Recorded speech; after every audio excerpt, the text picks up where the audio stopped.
Welcome back to another episode of Meet Cute, where we explore the stories of extraordinary people with radical meat-based beliefs. I'm your host, Alex Rhodes.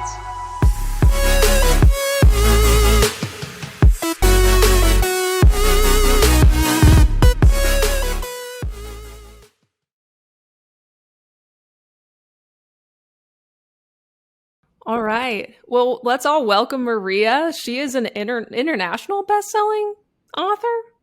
Yes, ma'am. Wow. You're So impressive. So impressive. Thank you. Yeah. Well, welcome to Meet Cute. We're honestly so excited to have you. We had Craig on a few weeks back and he was incredible. So I just know you're going to be also incredible. Isn't he brilliant? I love it. Yes, he's so good. We had so many good conversations just about like kids and health and food, and it just spoke to my heart. So good. So good. Oh, those kids are driving me. I have to work harder because, like, I think I think my son had 3 steaks yesterday. Like, I mean, yikes, right? They're expensive, but it's totally worth it. Totally worth it. Totally worth it. It's worth the extra work just to see them enjoy the meat, I'm sure. I know. And it's new to him. Like, he always liked ground beef, but steaks were not his thing. But I'm really proud of him for just being open to it. And yeah, it's hard for kids to change. I mean, I think it's hard for adults to change their habits in general. So much, children as well. There's so many more emotions tied to it because they haven't learned to like emotionally regulate quite yet. So there's a lot more that goes into like changing a habit in childhood, totally. I feel. And the good thing is like we homeschool, so it's not like they have kids like influencing them. Like, why are you eating that weird, why are you eating that? That's not cool or whatever. You know how kids can be, right? Mm-hmm. Absolutely. I have some dear friends that live in Sweden, and it's illegal to bring meat or eat meat at school. Like, so there's no meat at the schools, which freaks me out. But she would always pack her kids' lunch anyway. But she said they actually made that, you can't even bring meat to school. But even when they were bringing meat, they were just chastised. Like, and I was like, what? What's going on? Like, why can't we eat meat at school? That seems so insane. But honestly, I feel like that's even where America's headed, which is where it's sad. It's so sad. I mean, I think it's sad that someday we're going to have to get the meat from farmers directly, or there are going to be some regulations I'll kill my food. I hunt with a bow and arrow, so I'll just have to kill more deer. Well, venison's delicious anyway. It is. My favorite is moose. Yeah. Oh, I don't think I've ever had moose. Oh man, if you think about it, they eat aquatics, right? It's just it's not gamey at all. It's just tender and delicious, and it's the best hamburger I've ever made, ever. I'm gonna have to try it. Now I'm hungry. Now we're both hungry. Yeah. Oh. But what was your inspiration for writing your best-selling books? Like my own health journey. I'm an introvert. Like my mom's like, don't tell people that. It's like, it's not that I don't like people. I love people. It's just I'm very quiet. I find I'd rather be on my paddleboard with the whales rather than in a big party. Like, I've always been like that. And so with my health journey, I grew up, I was twice my size in high school. I had acid reflux. I had depression. I had PCOS, which is basically a type 2 diabetes that affects female fertility. I had IBS. Like, I was a total mess. And I took my dog to the vet. She was a beautiful golden retriever, and she was losing patches of her hair. And the first question the vet asked me was, what are you feeding her? I was like, whoa, the doctor never asked me that. But the funny thing is, if they ask me now, I'm like, none of your business. But I went home, we changed her diet, we changed my diet, and we both got better just from food. And like, I didn't take any of the prescription drugs they gave me, and food healed me. And so what happened was I didn't even think about writing until we started adopting children and my husband lost his job, which was extremely sad at the time. We ended up losing our house to the bank. We sold our cars, and I ended up riding my bicycle to the library to just write. And I just wrote my heart out. I wrote personal stuff that I didn't want to, it's not easy to talk about, but I just wrote it all down. I wrote about all the mistakes I did. I remember dipping at school lunch, I would dip carrots into mustard, and like I was like, oh, this is fat free, like what, like all of these weird things that I would do, and I just wrote about it, and people loved it. Like they love the rawness and the realness and the truth about our food system and what we push in school. Funny thing is I was asked to speak at the college I graduated from, and I said, I want you to know this before I come. I'm going to talk about all the lies that I was told in class. Drink your milk and eat 7 to 9 vegetables. I'm going to talk about all those lies. I don't know if you really want me to do that. And they're like, yeah, you're right. We don't want you. That's okay. I'd rather be open and honest that way. But anyway, long story short, that's how I started the first book that I wrote. I have over 20 right now. 20 books? Yes, ma'am. Holy cow. Man, you're just cranking them out, aren't you? You're very sweet. At one point, I was the number 4th Amazon author. So that's like I'm not that anymore, but that's my like super cool. I remember right where I was. I was actually in Germany, and to celebrate, we went to this meat store. We walked right in. It was wintertime, and we got some like jerky and some different like things, and we just like had a little picnic out in the snow. It was really fun. That's so sweet. That's amazing. I love that. I mean, the life is worth celebrating, and I couldn't think of a better way to celebrate it. Thank you. It's great. Oh, that's amazing. Munich's awesome. Yeah. So was keto your first line of defense, after going to the veterinarian and them saying that, or like, did you like sort of stumble upon it later on? It wasn't called keto then, but I knew that there wasn't the internet back then. This was 26 years ago. It's March, so 26 years ago now. But when you look up what causes, when you're told at 16 that you can't have your own children, it's kind of like, whoa, that's kind of weird. Like, what's going on with me? And when you look up what causes PCOS, it's very clear. It's excess caffeine, sugar, and carbohydrates. And I worked at a coffee shop where I had like an IV of mochas in me. I would make extra cinnamon rolls in the morning, so I had some when we would close, because I got to go home with all the extra muffins. It was ridiculous. I'd have boxes of like muffins and cinnamon rolls, and that's what I ate for dinner. Like it was unreal, but I had to change all that. And I was like, I don't want to live off of chicken breasts and broccoli, and even like a steak. I was like, no, I'm not eating that. So I just started jumping into the kitchen and making some of my favorite things like cinnamon rolls into these protein packed low carb cinnamon rolls. And I was like, this is cool. Like I can eat good stuff and not feel awful in the morning. Like I'm all in. And I think that's something that we need to be very compassionate to people about, because what their diet is today will evolve throughout the years, throughout the decades.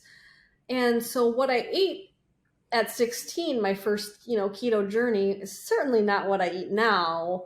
And it won't be what I eat, 5 years from now. It evolves, it gets better. We learn.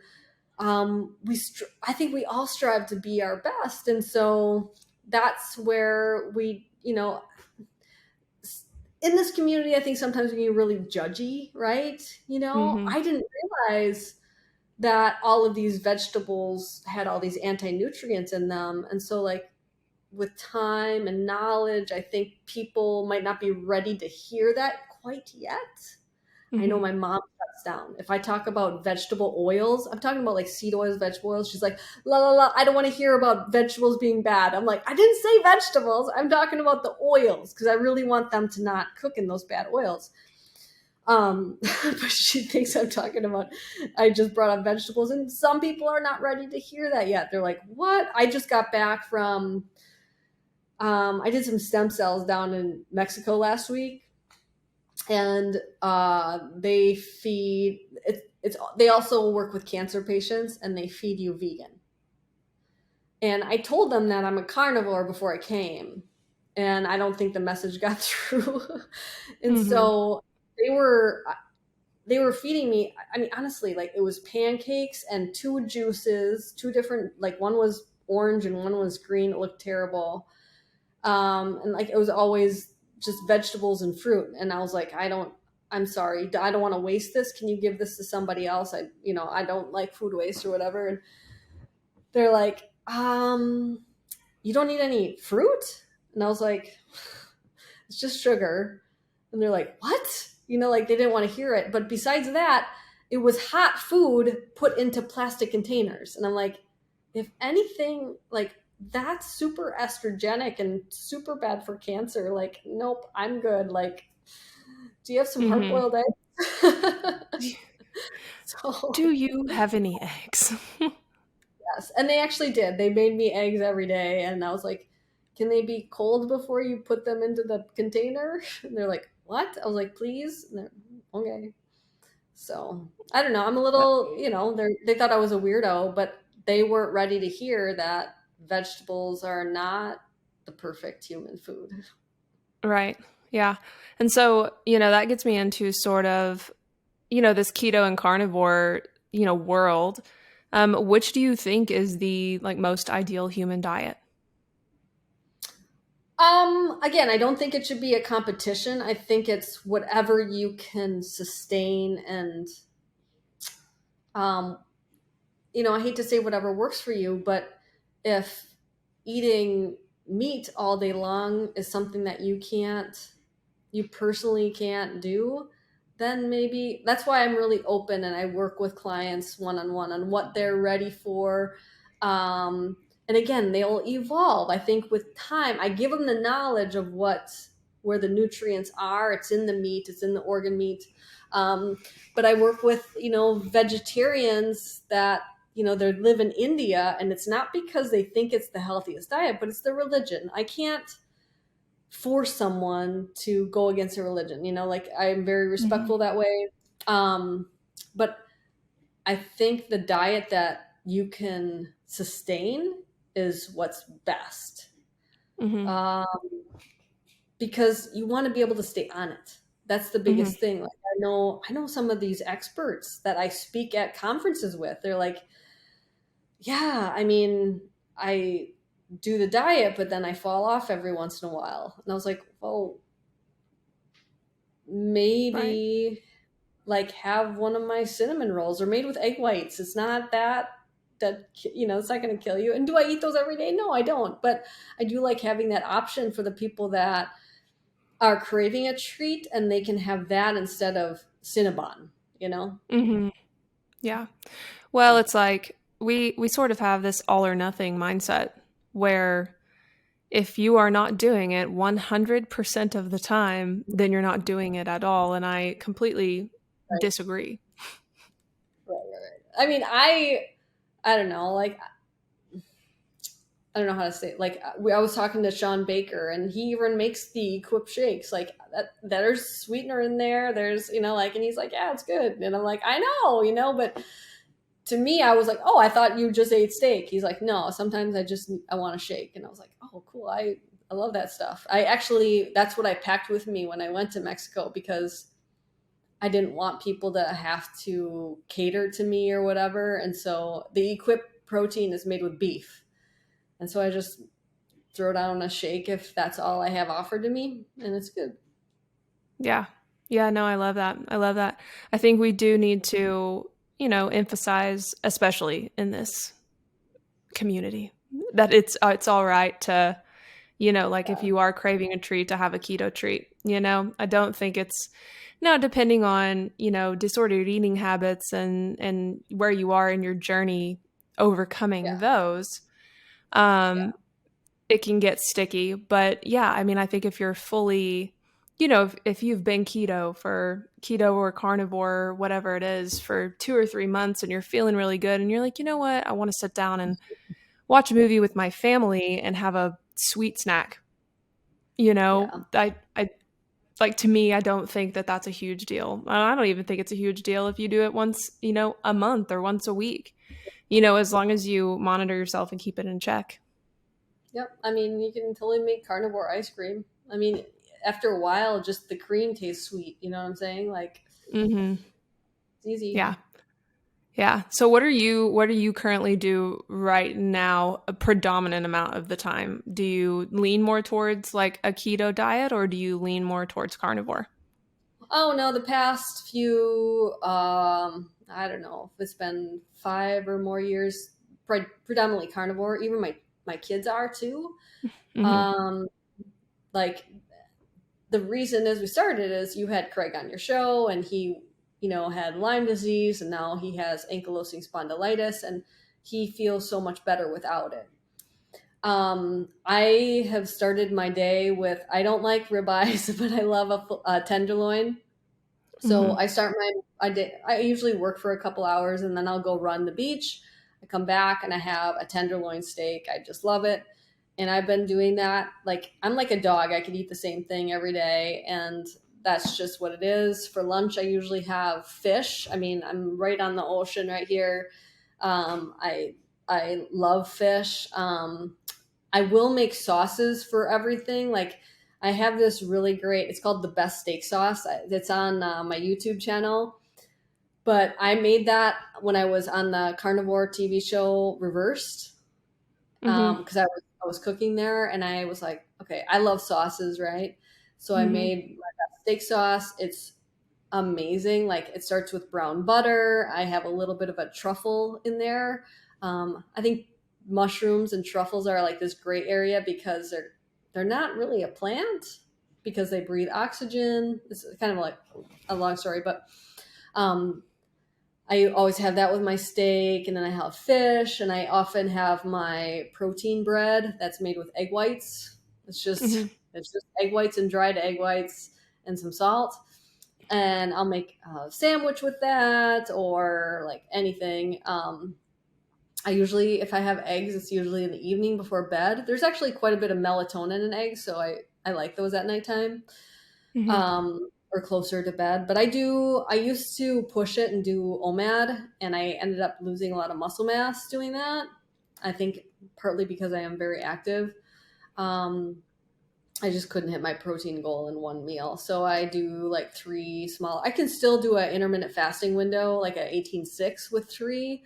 But especially when you're wearing a swimming suit all day, it's really hard to like eat one big meal. So I Right. like three smaller ones, but um, it works really well for me. My energy is much better doing this way, and I don't know, I like it. Yeah. No, that's awesome. That's awesome. Um, well, I mean, your shift was a long time ago, but do you remember the first time you experienced like the mental clarity and like the sort of focus that came with like a ketogenic diet? Um, yeah, it wasn't just mental clarity, but it was like the depression lifted. I was like, what? Mm. That's the thing. Like, I didn't lose weight right away on my journey, but the depression going away was like, I'm sold. I'm in. I think it was a combination of getting rid of grains, gluten, and the ketones, but I just felt like a new person. Mm. Um, and I wanted in. I was like, I want this all the time. It was like my drug of choice, and yeah, I was sold. Yeah. I've tried to explain it to many people, because I've been eating animal based for, well, a little over a year now. And then I switched to full carnivore just like 8 weeks ago.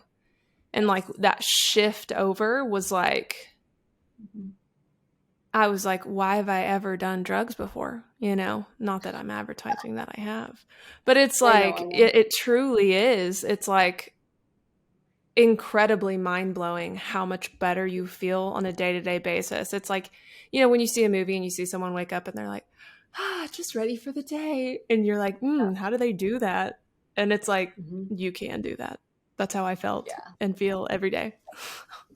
Yep, I'm a morning person for sure. I mean, I'm usually up at 4 a.m., but like here in Maui, we're 6 hours behind you now, or 5. And I just I don't know, I like getting up early and working. I do go to bed very early so I can get up early, but I like working before anybody else is awake and writing and having that mental clarity, Absolutely. Absolutely. Well, I have a more specific question for you from a nutritionist standpoint. I wanted to know, like, what do you think is beneficial for, like, because I'm thyroid, I've healed my hypothyroidism and everything else. And so I would love to know what your thoughts are on how a ketogenic approach or a carnivore approach is beneficial to thyroid health, because I've heard mixed reviews about it not being beneficial. Those mixed reviews are interesting because if you're looking at just labs, it looks like the T3 is suffering. Like it makes it look like the thyroid is suffering in that area. But in reality, it's making it much more efficient. So it doesn't need as much. And so I find that to be super fascinating, that's not just with the thyroid, it's with all labs. Like, do we need vitamin C if we're not eating any sugar or carbohydrates? Like, we're looking at labs based off of sick people. We're not looking off labs of people like you that are carnivore or that are healthy. That's the thing. Like when I look at labs all over the world, they're different numbers. It's because each lab finds the median, and the median is just the average. And again, who's going to get labs? Usually sick people. So can I ask you, were you on thyroid medication at one time? Yeah, I was on levothyroxine for about 7 years.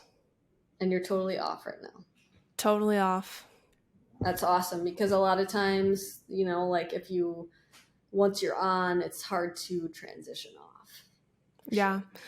Yeah, once I went into the animal-based diet, it took about 7 days, but I mean, I would take my medication at night, and it had never bothered me before, ever. And then all of a sudden, when I sort of like switched to this way of eating, the awareness wasn't there, and I would like lay in bed awake and like have really bad anxiety for like 2 or 3 hours before I could fall asleep. And I was like, what the heck is going on? And then of course, a few days in, I started correlating it to my medication. And so I like halved my dosage, thinking this is insane, like this is crazy. And now I'm off of it. Awesome. Yeah. When people, I find that the thyroid gets better because the thyroid screams for zinc and selenium and all these amino acids. Where do they come from? They come from animal protein. And so, instead of taking supplements of zinc and all of that, I guess I would say get your meat on, and that's a really great way to do it. I do believe in therapeutic doses of some things for people, just because I mean most people I work with, they're on 3 or 4 or 5, 6, 7 medications, and it's like they're all like acid blockers. You're going to be deficient in iron and most likely zinc and like all of the different issues that go along with that. So yeah, anyway, I'm going off on a tangent. No, that's totally fine. Yeah. Yeah. So do you, is one of your primary goals with your clients to like get them off all of their medication? Oh yeah. I mean, I don't make anybody, but yeah, for sure. Like that is always a goal. I think, we blame meat for the environment when we really should be blaming the pharmaceutical companies killing the environment. Mm, So, yeah. Yeah. That's definitely a debate. um, when you think back to your client cases, what has been one of the most influential victories for you? honestly, right after I talked to you, there's a beautiful woman named Twyla coming to visit, and she was on the cover of Women's World magazine. You can see that all at the time at like your grocery store and stuff. She lost 250 pounds, and it's so funny because they say she lost 250 pounds doing ultra keto. And I find it so funny that people think I'm extreme just because I don't allow the drunk. Like Duncan Hines now has like a keto brownie mix, and Slim Fast has a keto drink. Like, yeah, none of that. And so, or like these keto pastas and keto breads, and so now we have to, and all that stuff was not around when I first started, which I'm very grateful for because it's just junk. And so they called it ultra keto, but yeah, I'm excited. She's coming over. She's visiting Maui right now, and she wasn't going to even bother us, which she's not bothering us, but she wasn't even going to message us. But her kids are like, Mom, you always talk about Maria and Craig. You have to go meet them. And so, of course, she's going to come over today. And yeah, her before, after, I mean, 250 pounds. Like, I was trying to explain to my kids, like, that's us three. Like, it's a Mm-hmm. lot. Yeah, no, that's an incredible journey. How long did it take her? Um, Not as long as you'd think. I think like the majority of it was a year. Yeah. Isn't that Mhm. just insanity? Yep. I work with a lot of people that have gone through gastric bypass, and they wish that they would have done this first because Mm, there's a lot of nutritional deficiencies that happen with it, and it's not a mhm. cure. You stretch that belly out real easy. Mhm. Yeah, no, absolutely. I mean, my grandma had gastric bypass surgery, Mm. I don't know, 4 years ago, and she's as big as she was then now, you know? It it Yeah, it really doesn't make a difference. change it here. Mhm. Yeah, absolutely. And I mean, there's no judgment. I remember I used to comfort myself with food. I mean, I think a lot of people I work with did. I remember eating the whole pan of cinnamon rolls when I would feel bad, but I had to teach myself that never made me feel better. I've always felt worse. Mhm. And so I had to teach myself ways to feel better when I am in those sad situations. Yeah. Do you have any moments that you remember where the switch just flipped for you? Like, "Hey, I need to do this differently." I don't know if there was a specific time, but I do remember time and time again, like food never, like this whole idea of comfort food never made me feel better. I always felt worse afterwards.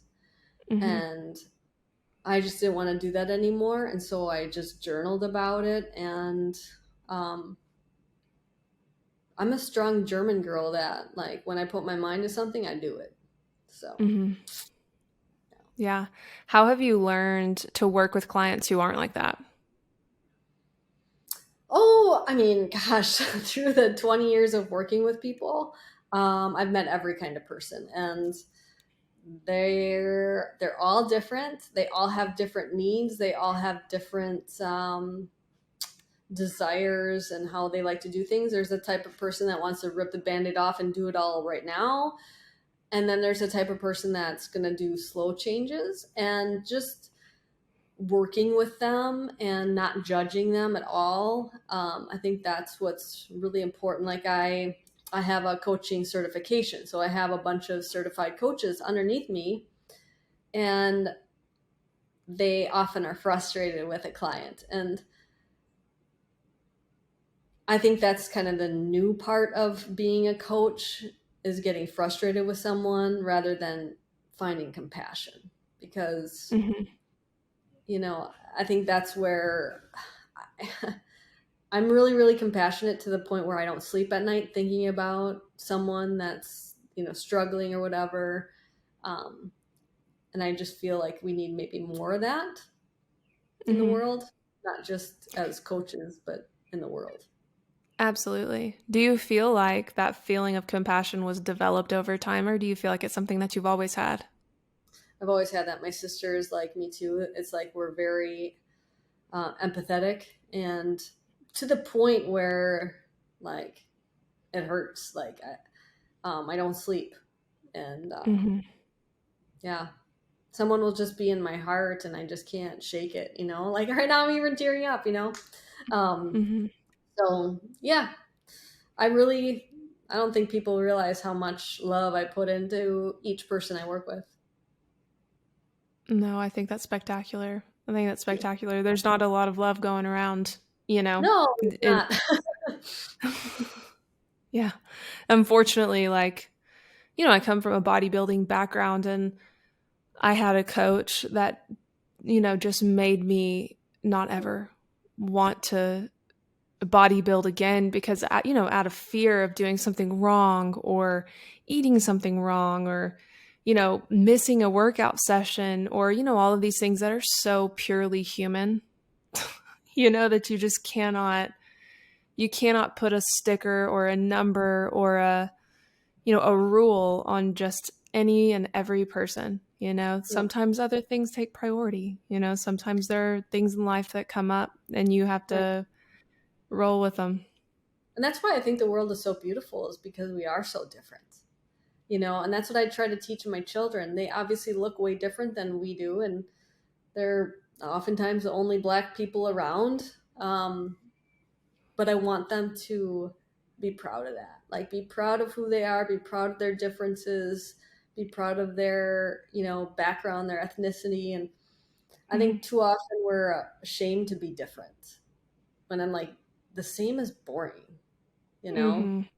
If we all like the Yeah. same thing, the lines would be way longer, you know? I Mm-hmm. don't know. Yeah. No, I have a discussion, with my partner all the time about how everything is the same. You go into a suburbs. No offense to the suburbs, guys. If you live in the suburbs and you have kids, don't take this to heart. But it's like you really go into a neighborhood and it's like all of these people are fighting to look the same, act the same, be Have a fancy accepted by car. everyone around them. Yeah, Mm-hmm. Mm-hmm. that's so. I was in that bubble. I was in that bubble big time.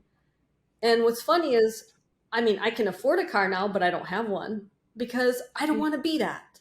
I don't even Mm-hmm. like to be in a car. And so I have an e-bike, which is like a silent motorcycle, which I love. It did get stolen, but I'm using Craig's. But like, it's funny because now when I couldn't afford it, I wanted it, but now that I can, it's like, psh, like that didn't make me happy. I learned to live off of nothing. I told you we were homeless. We didn't have cars. Like I, I don't need that stuff to be happy. I found happiness Mm-hmm. without all of it. And I would much rather like help people that don't have anything, like that's what it makes me feel good. Mm-hmm. The Yeah. car never did. Yeah, the car doesn't do anything for you. But you get stuck on this treadmill, you have to work longer hours and this and that to afford the cars and the fancy houses. And I mean, I don't know.